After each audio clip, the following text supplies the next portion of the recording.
8 नवंबर को रात के 8 बजे प्रधानमंत्री मोदी ने जो देश हित में फैसला लिया वो कितना सही था और कितना गलत, अब ये बातें आपके लिए भी जाननी जरूरी है। तो आपको बताते हैं, काले धन पर लगाम लगाने के लिए पुराने नोटों को चलन से बाहर करने से देश की अर्थव्यवस्था को 5 लाख करोड़ का लाभ हुआ है। सरकार की एक उच्च स्तरीय आंतरिक आकलन रिपोर्ट में ये बात कही गई है।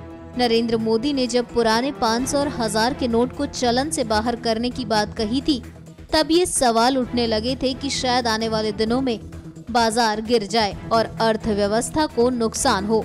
पिछले साल 8 नवंबर को प्रधानमंत्री के अचानक लिए इस फैसले के वक्त हमारी अर्थव्यवस्था में करीब 17.77 लाख करोड़ रुपए मूल्य के नोट चलन में थे।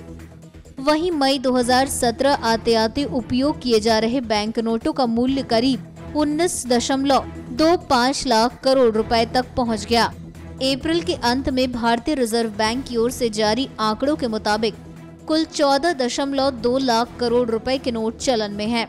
इसका अर्थ ये हुआ कि इस वक्त अर्थव्यवस्था में नकदी की मौजूदगी नोटबंदी न किए जाने की हालत के मुकाबले करीब 5 लाख करोड़ रुपए कम है। इससे ये भी पता चलता है कि लोगों के पास रखी नकदी की संख्या में भी कमी आई है। चूँकि इस तरह घर में पड़े पैसों का अर्थव्यवस्था के विकास में कोई योगदान नहीं होता, ऐसे में इसकी संख्या में कमी देश के लिए फायदेमंद है।